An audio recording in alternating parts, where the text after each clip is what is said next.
Entering the last 10 days of November, Jared Mills is still in search of the giant buck he's been after for 2 seasons. Hunting a specific deer can be draining, but Jared's resolve is not broken, at least not yet. Alright, well, it's the evening of November 20th. We got a big snowstorm rolling in here in a couple hours, so I'm excited that that's ideally going to start driving these deer to the food. We'll see what happens tonight. After about a 5-day break from hunting, I'm excited to be back in the tree. Still continuing the search for George Brett. I know he's been down in this bottom this year a few times, so hopefully we can lay eyes on him. I'm excited to see what tonight brings.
Well, that certainly wasn't easy.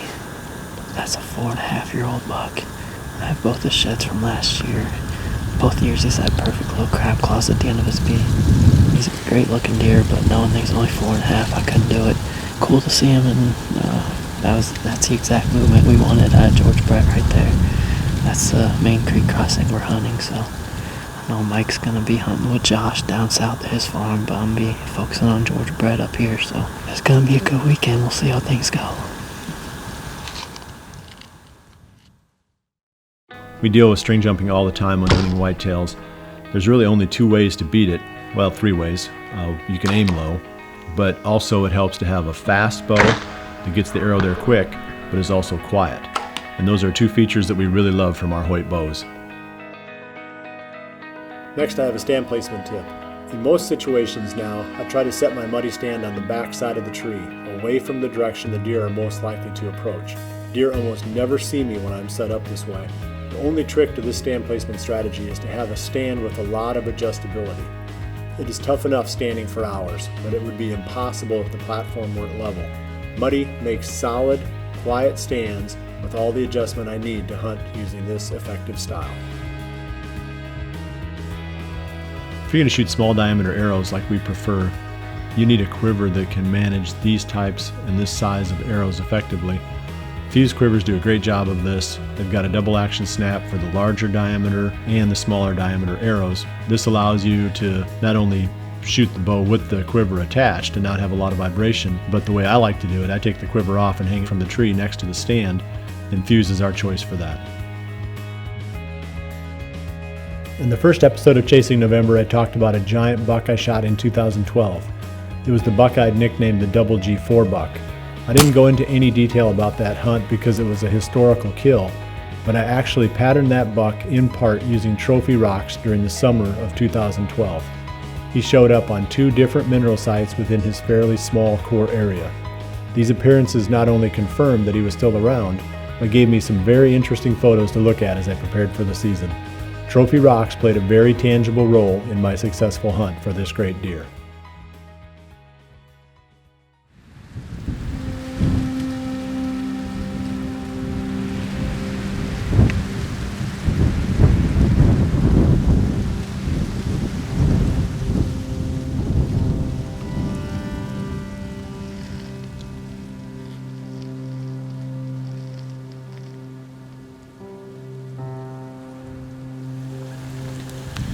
It's the morning of November 21st. These are definitely the days that I question my sanity for coming out in this. Wind is brutally cold this morning. But it's November 21st, so I couldn't sleep in today. Still continuing the quest for George Brett, but I guess it's not much of a quest because I have no idea where that deer's at. Getting to the point of the season where some of these other bigger mature deer are going to look pretty good when they come in, so we'll see what happens if that's the case, but I'm just kind of peeking out through little windows here, so if something does come in, it's going to be interesting.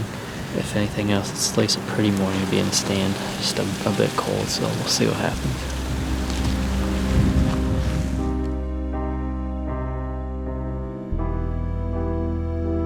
On the morning of the 21st, the first snow of the season blankets the ground. This is always a special time to be outside.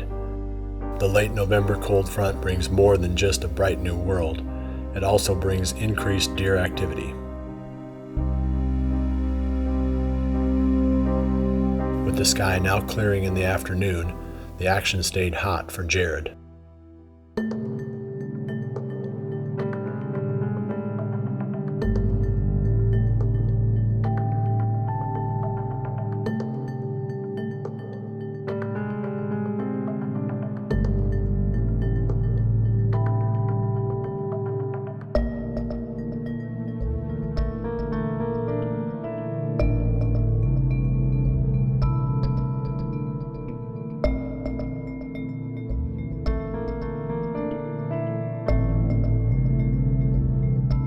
It was an exciting encounter watching Hermit chase does and lip curl all with the fresh snow on the ground. It's what November's all about, but I just keep hoping that one of these days it'll be George Brett instead.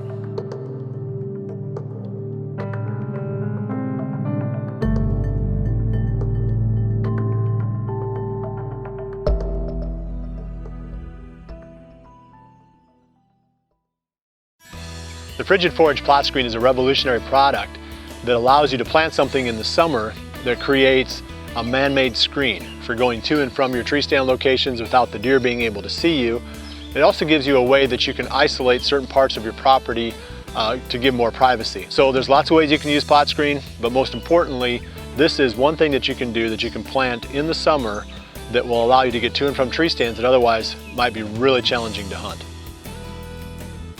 I've said it before, redneck blinds have revolutionized the way I hunt. Not only do they allow me to hunt areas that would be impossible from a tree stand, but I can log more hours because I can stay dry, warm, and comfortable in adverse weather conditions that otherwise would have kept me at home. It's those same rough weather conditions that often yield the best deer movement. The Ozonics unit goes with me everywhere that I hunt now, whether it's in the blind or in the tree. And to make things more convenient, Ozonics makes a mounting bracket that allows you to snap the unit into place quickly.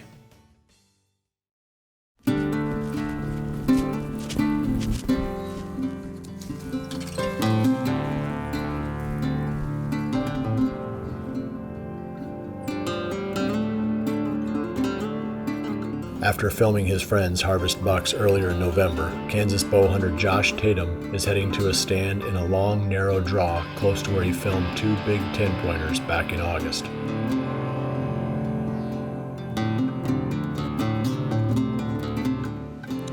Well, it's the evening of November 22nd, back up in the stand, filming myself tonight. Derek's actually filming Matt on the 80, so hopefully one of us has luck tonight. Probably on the back half of the rut here in Kansas. Definitely some good hunting still here before rifle season, but here I just feel like there's a lot of bucks that are probably locked down. So, I'm looking to get back up here in the draws where I think they're going to have these does. This spot's been proven to have good luck this time of year, so hopefully we can have good luck tonight.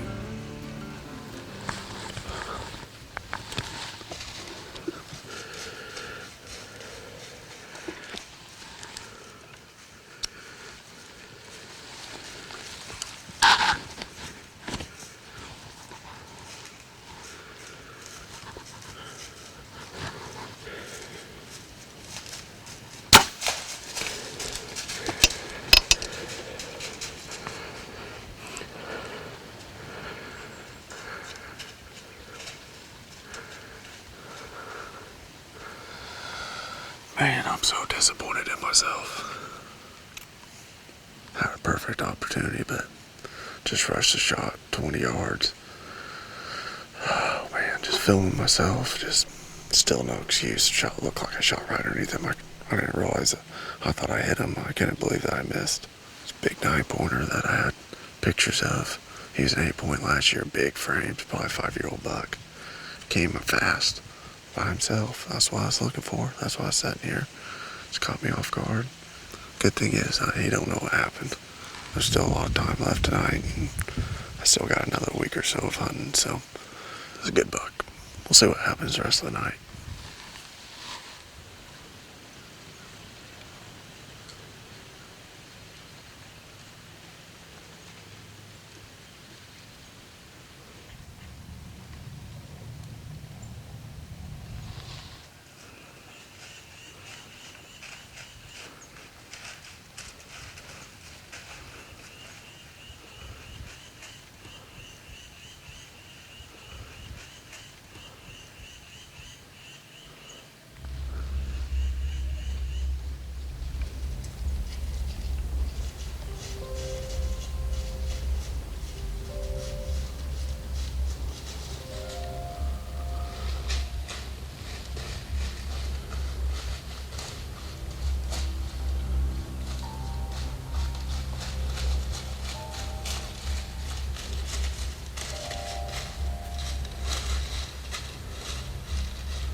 Unbelievable evening.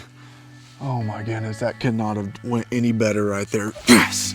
I didn't know what he was for sure, and until he kind of moved out here, and he still stayed behind stuff. I don't know if that's bull or that other mature 10-point I have, but when he decided to cross this creek right here at my 30-yard crossing, I had a camera set up ready for him. I wasn't going to miss this time, and I must have just gotten right in the heart because he didn't go 30 yards. I can see him right there. What an unbelievable hunt, and what an unbelievable afternoon filming myself. I cannot wait to call the guys, go get that deer. Unbelievable hunt. There's blood. There he is right there, right where I saw him at last. Look at this 10-point buck right here. Oh my goodness. I believe Derek and I were talking about this after we reviewed the film, and I think this is a deer we filmed in the early season on the bean field, don't you think? I think it's him. I mean, we'll have to look at him. I don't remember him, but we got really good video of him, and I believe this is my other old buck. He's definitely one that I had on my hit list, one of my older deer on the property, so I could not be happier to end my 2015 season behind this deer.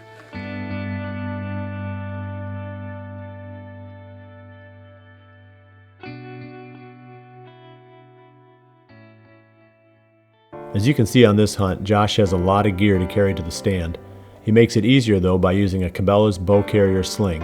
It has weather-resistant neoprene padding and completely covers the cables and strings of his bow, but if necessary, he can quickly remove it for a shot. Josh used multiple Realtree easy hangers on this hunt. The first one was used to keep his bow close at hand at all times, while another was used to mount a second angle camera to capture the action in the tree. Next, I have a stand placement tip. In most situations now, I try to set my muddy stand on the back side of the tree, away from the direction the deer are most likely to approach. Deer almost never see me when I'm set up this way. The only trick to this stand placement strategy is to have a stand with a lot of adjustability. It is tough enough standing for hours, but it would be impossible if the platform weren't level. Muddy makes solid, quiet stands with all the adjustment I need to hunt using this effective style. I've been shooting Scott releases since 1991. That's 25 years.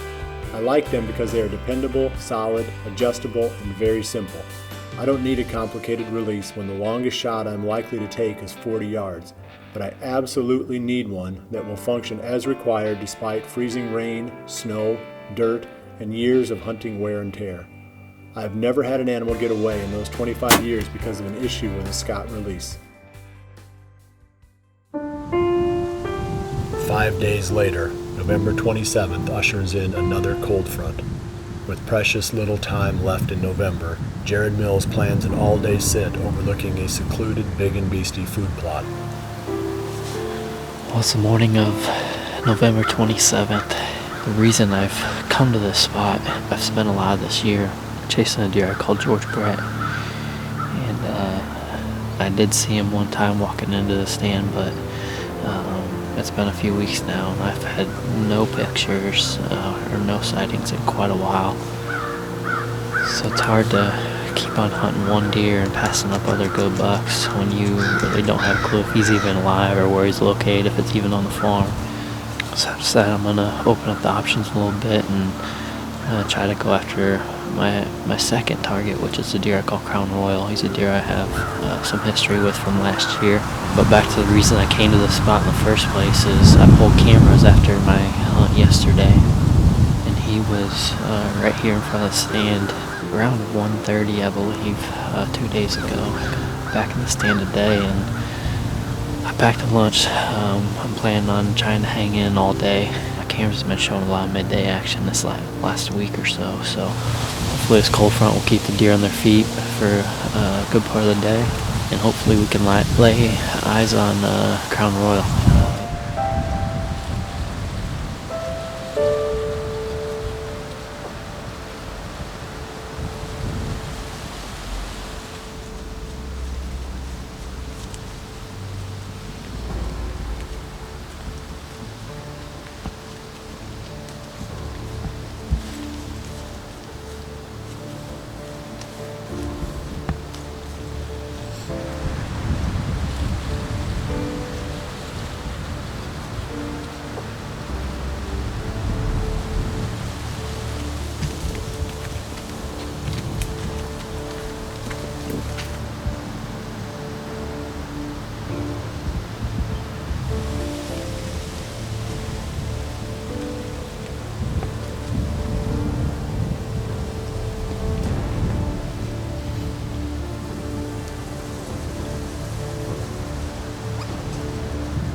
About 3:30 now, and I'm finally not covered up in deer.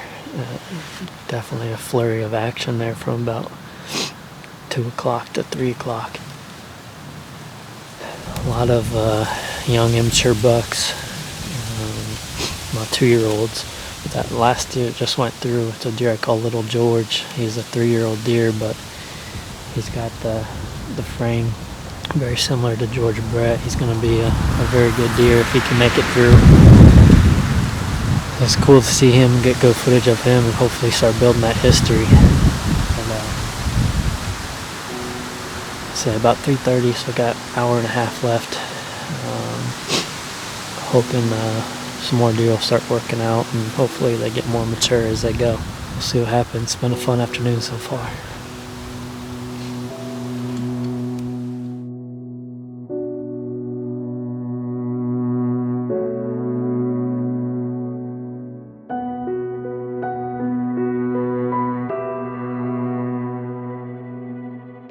The last week of November produced limited deer sightings for me, but Mike Reed and Jared Mills enjoyed some of their best hunts of the season. Mike saw several solid bucks, but not the giant 8-pointer he calls Caesar, and Jared continued his relentless pursuit of George Brett while passing nice bucks along the way.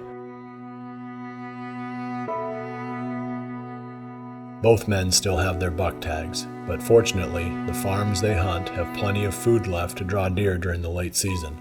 the action for them is far from over. Reflecting back, November produced many ups and downs. Several great bucks found their way into the freezer, and others got away by the narrowest of margins. They say football is a game of inches. The same could be said of bow hunting. It is hard to say goodbye to a month we have looked forward to for so long, but it is time to move on. First, before we flip the page on the calendar, let's count our blessings. We just spent 30 glorious days chasing November.